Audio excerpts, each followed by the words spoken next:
Hello one and all, welcome back to ArcheAge Inspiration. My name is Cilantro. Today's rolls are 1, 4, and 10. So let's see what we get. Looks like that makes us Battle Rage. We already have Vitalism, which is 10, and Sorcery makes us into a Fleshshaper. Alright, let's see what a Fleshshaper can do.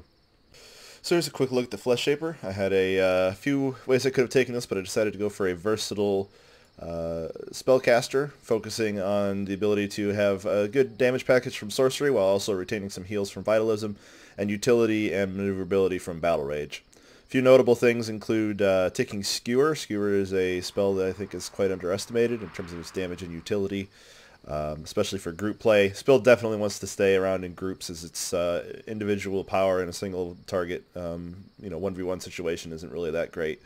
Nothing super special to say about what we have in sorcery here. Standard buffs, Insulating Ledge, Magic Circle, and a bevy of good spells for damage and utility. One spell that actually would have some pretty decent synergy, but I chose not to have, is Flame Barrier. If you can manage to squeak this in, I would suggest that you try to work around with it if you wish. Not many people take it because it does kind of break crowd control. It's also kind of hard to hit, but it does inflict a constant sleep and in an AoE technically, meaning that a Whirlwind Slash following up a Flame Barrier could actually do an AoE trip. So a nice little extra bit of crowd control. We don't take a lot of damage out of Battle Rage, but I decided to make this a build that dual wields.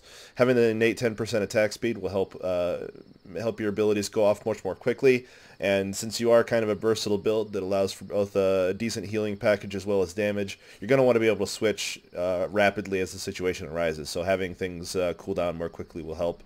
Also, of course, Battle Focus will help synergize with that, giving you reducing mana cost for some of your abilities, but mostly just the parry chance, giving you the biggest thing that you're really going to want. Charge is used for mobility if you need to get in somewhere.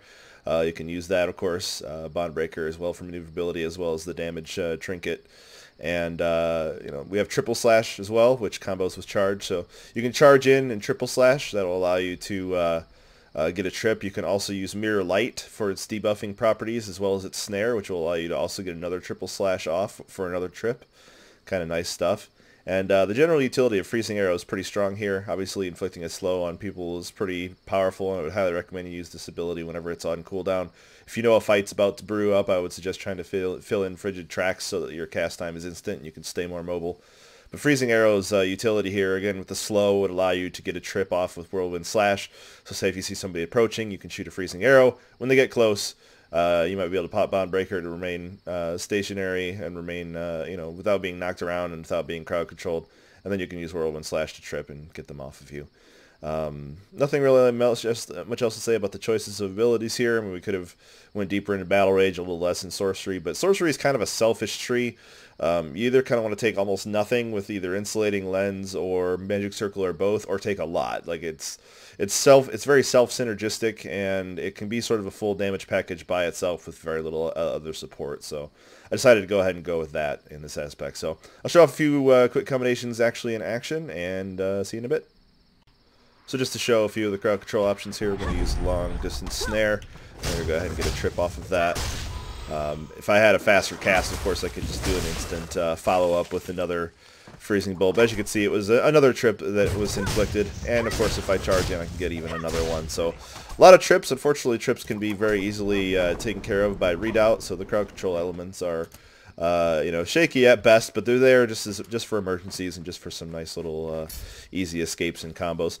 The other is not technically a combination, but can be used in group PvP especially. This is a very opportunistic combo, but if you see somebody in your party go in and start getting jumped, you can follow up with either a Meteor, if you feel like the Meteor is going to be able to land, or a Skewer, or both.